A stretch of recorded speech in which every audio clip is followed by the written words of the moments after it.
భేటీలో ఉద్యోగులకు లభించిన స్పష్టమైన హామీ. కూటమి ప్రభుత్వం ఏర్పడి ఏడాది తర్వాత నిర్వహించిన జాయింట్ స్టాఫ్ కౌన్సిల్ సమస్యలో ఏ సమస్యపైన ఉద్యోగులకు స్పష్టమైన హామీ లభించలేదు.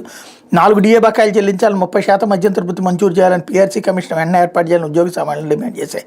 వాటి సీఎం దృష్టికి తీసుకెళ్తానని సీఎస్ విజయానంద్ బదిలిచ్చారు అన్నటువంటి వార్తని హైలైట్ చేశారు. ఇకపోతే 6 చిన్నారులని మింగిన నీటి కుంట, ఈతకు వెళ్ళిన 5వ తరగతి విద్యార్థులు బలి. శోకసందర్లో కర్నూలు జిల్లా చిగిలి గ్రామం. దిగ్భ్రాంతి వ్యక్తం చేసిన మాజీ సీఎం వై జగన్ బాధిత కుటుంబాలను ఆదుకోవాలని ప్రభుత్వానికి సూచన అన్నటువంటి వార్తని హైలైట్ చేశారు. అయితే ఆంధ్రజ్యోతి వచ్చేటప్పటికి పదవీచ్యుతి బిల్లులపై గగ్గోలు. అరెస్ట్ అయిన సీఎం మంత్రులను తొలగించే బిల్లులపై నిరసన. లోక్సభలో 3 బిల్లులను ప్రవేశపెట్టిన అమిత్ షా. మూజువాణి ఓటుతో జేపీసీకి నివేదన. అవి దుర్మార్గం, క్రూరమంటూ ప్రతిపక్షాల ధ్వజం. రాజ్యాంగం సమాఖ్యపై దాడైన ఆందోళన. బిల్లు ప్రతుల్ని చింపి షాపైకి విసిరిన సభ్యులు. షా వైపు దూసుకెళ్లేస్తున్న అడ్డుకున్న మార్షల్స్. గుజరాత్ హోంమంత్రిగా అరెస్ట్ అయిన అమిత్ షా విలువలపై మాట్లాడడం ఏంటి వేణుగోపాల్. నేను అరెస్టుకు ముందే రాజీనామా చేసే షా. మధ్యోగాల నాటికి దేశం తిరోగమనం. రాజ్యాంగంపై దాడి చేస్తున్న వాళ్ళకి, రక్షిస్తున్న వాళ్ళకి మధ్య జరుగుతున్న యుద్ధం ఇది. రాహుల్, ఇది ప్రజాస్వామ్యంపై దాడి. వామపక్షాలు అవినీతిని కాపాడుకునేందుకు ప్రతిపక్షాల ప్రయత్నం.